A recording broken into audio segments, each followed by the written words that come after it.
কালকে যে থোরটা কাটছিলাম দেখাইছিলাম তার ভিতরের অংশটা দিয়ে আজকে বড়া করে তরকারি বানাবো। তো আমি ভিতরের অংশটা এইভাবে 10 মিনিটের জন্য সিদ্ধ বসায় দিছিলাম, সিদ্ধ করে তারপরে এইভাবে কাটছি।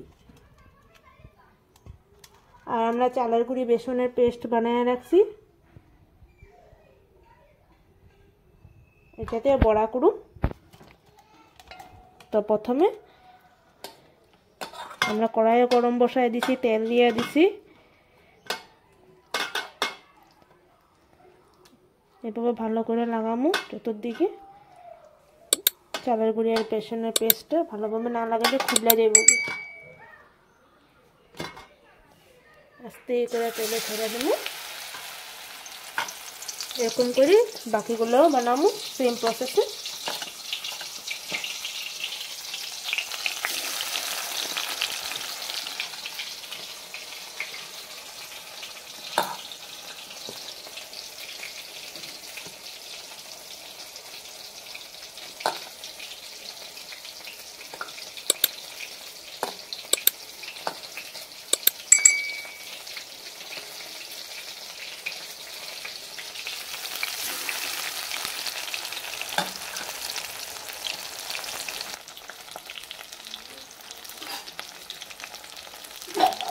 এবার বড়ার তরকারিটা বানানোর জন্য আমি কিছু আদা নিয়ে নিছি।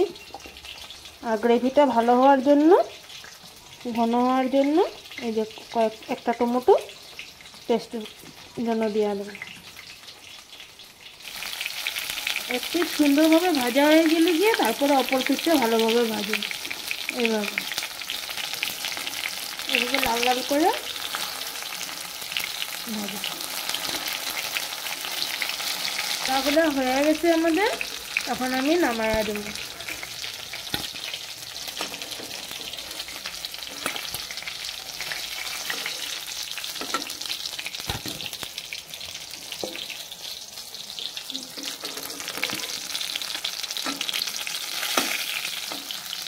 বড়া করছিলাম যে কিছুটা তেল আছে, এখন আমি আরো অল্প একটু তেল দিয়ে দিতেছি।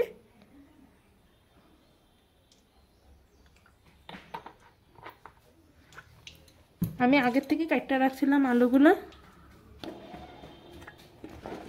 আলুগুলারে লাল লাল করে সুন্দর করে ভাজি ওখানে।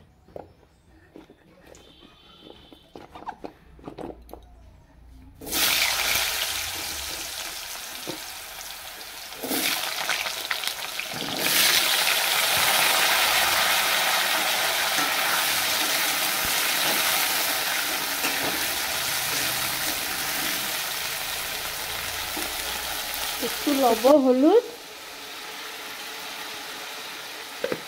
আর কালারের জন্য একটু মরিচের গুঁড়া দিব, যাতে আলুগুলো দেখতে সুন্দর হয়।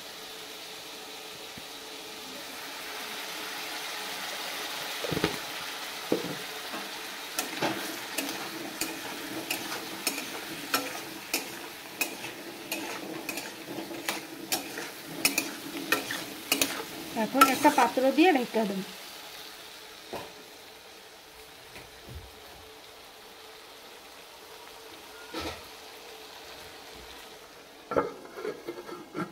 আলুগুলো সিদ্ধ হওয়ার জন্য ঢেকে দিল।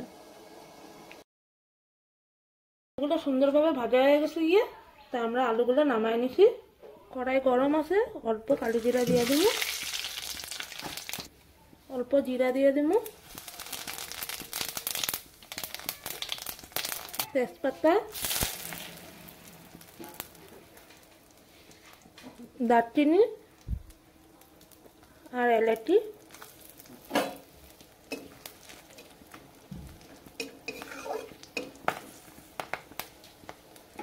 এটা বানায় রাখছি, এটা দিয়ে দেবো।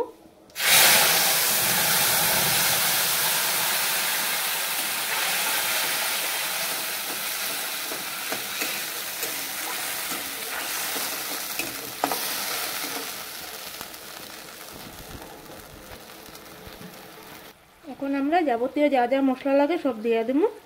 প্রথমে দেবো হলুদ, দিব মরিচের গুঁড়া অল্প দিব কালারের জন্য,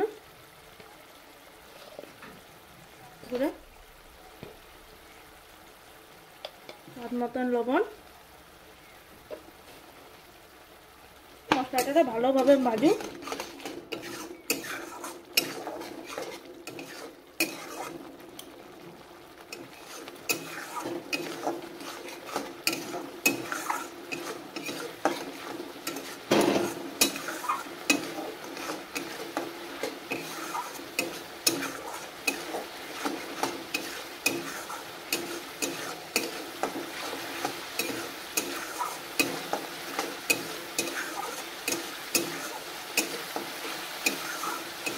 যখন মশলাটার থেকে হালকা একটু তেল ছেড়ে দিব তখন আমরা ভাজা রাখা আলুগুলো দিয়ে দেব।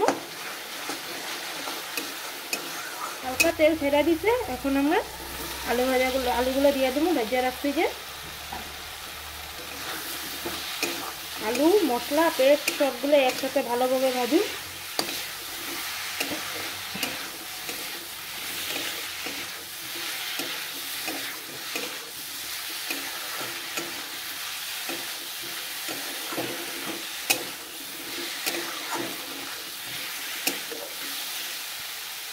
কষানো হয়ে গেছে, এখন জল দিয়ে দেবো।